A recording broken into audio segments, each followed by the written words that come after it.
Lugas have the IQ of a human genius. J6 prisoners did nothing wrong. Did you just say something? The FBI should be dismantled. Prosecute the prosecutors. All right, I gotta go. Bye. What's up, guys? It's Benny. Kash Patel just broke news about the January 6th pipe bomber, the first time that we've heard Kash talk about this in a long time. And we're going to cover this wild saga because a lot of it has to do, frankly, with our program. And the truth is that the FBI and the DOJ is being incredibly meticulous in the way that they're rolling out a number of investigations. Now, they've done a lot of things like the James Comey prosecutions, the Letitia James prosecutions, the grand conspiracy prosecutions, and it's been good. I call it what it is. I think that we're getting some of what we want, but then there's other cases that, quite frankly, are lacking, right? I mean, I will just straight up say on behalf of this channel, I want more about Thomas Crooks, the man who shot Trump in the head. I want as much as we possibly can get about Ryan Ralph. I want as much as we possibly can get about the pipe bomber. And it seems like maybe because there's ongoing investigations in the case of Thomas Crooks, I don't think that's true, but nonetheless, that there's a decision that's being made to just not release all of this information to the public. And I've gone again and again and again on why I think that is a mistake. The reason why I think that that's a mistake, and this is Dan Bongino, one of his first interviews since being deputy director, being asked about the J6 pipe bombs, saying we had 2 pipe bombs planted on January 6th.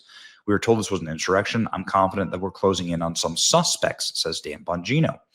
This was back in May, right? So now it is late November. The reason why I think it is a mistake to not have absolute and total radical transparency is that there is a transparency deficit. There's a trust deficit in these organizations. And the only way to actually bridge that is to just straight up look the American people in the eye and just say, you might think this information is boring. You might not care about Jeffrey Epstein, or you might not care about the pipe bomber. You might not care about Matthew Thomas Crooks. Don't care. Or none of this stuff is interesting to you. It just proves what we already knew at the FBI, that he acted alone or whatever, right? Just out with it. You're not going to be able to get away with press releases. And I've said this since, Epstein, right? Which was the first time that I really broke with a major strategy from the administration. You're not going to be able to just get away with press releases anymore. The American people have been facing press releases and lies from these institutions for a very, very long time. For my entire life, right? Since WMDs in Iraq. And so anyway, when we see some of the extreme peculiarities about what happened with the pipe bomb, and we see some of the independent reporting about who it may or may not be, this is a wild report about how the Secret Service, when they were notified there was a pipe bomb right next to Kamala Harris's motorcade, finished their lunch. They finished their Wawa hoagies and then let little children, a man walking his dog, and a train pass by before getting out and investigating the bomb. The whole thing, just see the 60-minute kitchen timer that's on these bombs. What the hell is that about? This is insane, right? Of course they can't be set the night before if they have a 60-minute timer. What are you talking about? Anyway, there's so many weird and strange, unexplained things that happened on this day that actually the lack of information opens it all up for conspiracy. Or I don't even like saying conspiracy theories because I don't think that's true. It's just a unproven theory or a fact, demonstrable fact proven beyond a shadow of a doubt. And so there has been no facts that have been presented in this case. None, nothing, zero. And so then it lends itself to what Thomas Massie is doing right now, talking about whistleblowers. He's got all these whistleblower complaints saying that the FBI is engaging in this massive cover up. The Blaze, for instance, coming out with reports. Dan Bongino here in this post saying that the report from the Blaze is incorrect. All right. Dan Bongino here talking about how he called Thomas Massie to try and explain the work that the FBI is doing on the January 6th pipe bomber. He says here in part, Despite multiple challenges we faced, one of our first initiatives was to aggressively pursue a new strategy to investigate the pipe bomb terror attack. We brought in new personnel to take the case. We flew in police officers and detectives working on task force operators to review the FBI work. We conducted multiple internal reviews, held countless in-person site visits with investigative team members, and dramatically increased investigative resources. As we increased the public award for information, the case utilized crowdsourcing leads.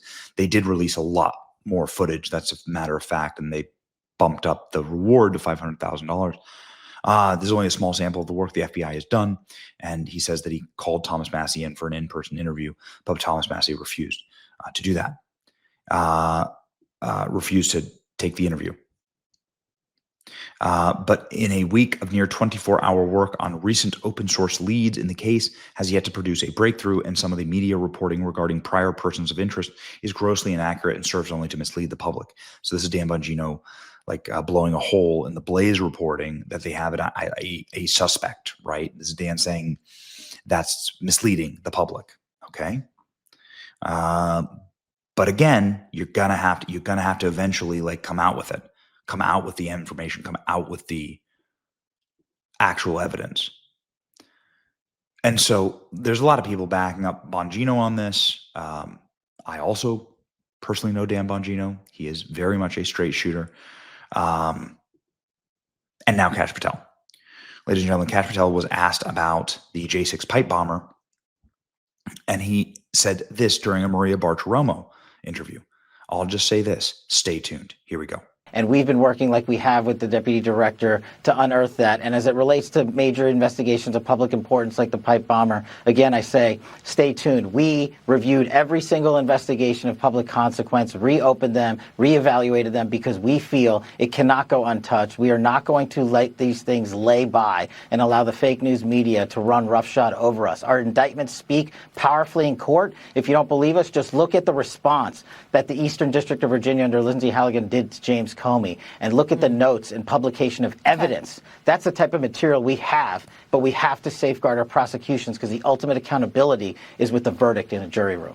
I'm not sure if that's going to suffice for the internet right now, which is just ravenous for more information for all of the aforementioned reasons.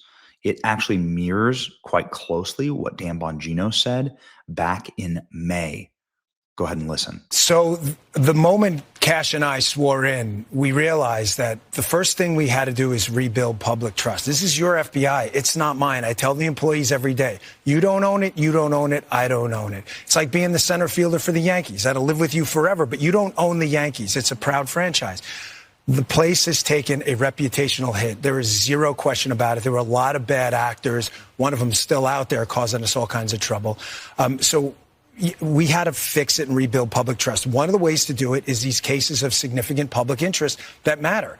You know, we had 2 pipe bombs planted on January 6th. I mean, we were told by partisan actors out there this was the insurrection, the world was going to fall apart, and no one seemed to show any interest in this case.